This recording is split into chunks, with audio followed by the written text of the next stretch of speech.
بسم اللہ الرحمن الرحیم۔ السلام علیکم ورحمۃ اللہ وبرکاتہ۔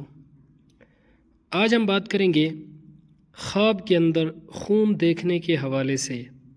اس کی مختلف صورتیں ہیں اور ہر ایک صورت کی الگ الگ تعبیر ہے۔ مثلا خواب میں خون دیکھنا، خون جسم سے نکلنا، دانتوں سے نکلنا، زخم سے خون نکلنا وغیرہ۔ اس کے علاوہ اسی سے ریلیٹڈ اور بھی کئی صورتیں ہیں جن کی مختلف تعبیریں ہیں۔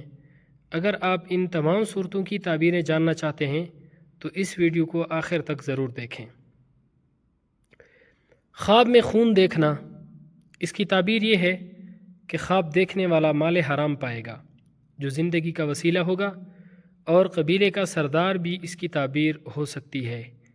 یعنی اس کی ایک تعبیر یہ بھی ہو سکتی ہے کہ خواب دیکھنے والا شخص اپنے قبیلے کا سردار بنے گا۔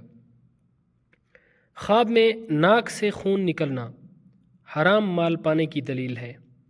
اگر کوئی شخص خواب میں دیکھتا ہے کہ اس کا چہرہ خون آلود ہے یا اس کے چہرے سے زرد پانی نکل رہا ہے لیکن چہرے پر زخم کے نشانات نہیں ہیں، تو دلیل ہے کہ اس کے مال کا نقصان ہوگا۔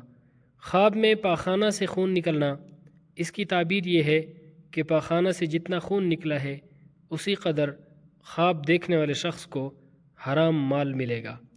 خواب میں پھوڑے اور زخم سے خون نکلنا، جس قدر خون نکلتا دیکھے اسی قدر نقصان اٹھانے کی علامت ہے۔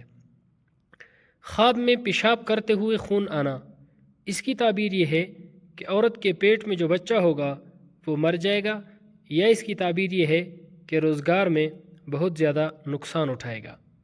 ایسا خواب دیکھنے والے شخص کو چاہیے کہ وہ صدقہ کرے، کیونکہ صدقہ ہر آنے والی مصیبت کو ٹال دیتا ہے۔ خواب میں خون پینا مال حرام کھانے یا ناحق خون کرنے کی علامت ہے۔ خواب میں خون دانتوں سے نکلنا گھر والوں سے غم اور دکھ پہنچنے کی علامت ہے۔ خواب میں جسم سے خون نکلنا، اس کی تعبیر بھی اچھی نہیں ہے۔ ایسا خواب دیکھنے والے شخص کو بھی چاہیے کہ وہ صدقہ کرے، کیونکہ صدقہ ہر آنے والی مصیبت کو ٹال دیتا ہے۔ خواب میں زخم سے خون بہتا ہوا دیکھنا، اس کی تعبیر یہ ہے کہ خواب دیکھنے والا سچا، نیک اور پرہیزگار ہوگا، اور اگر خون نہ نکلے تو پھر اس کی تعبیر اچھی نہیں ہے۔ ایسی صورت میں بھی خواب دیکھنے والے کو چاہیے کہ وہ صدقہ کرے، کیونکہ صدقہ ہر آنے والی مصیبت کو ٹال دیتا ہے۔ اللہ رب العزت ہمارے خوابوں کو ہمارے لیے باعث خیر و برکت بنائے۔ السلام علیکم ورحمۃ اللہ وبرکاتہ۔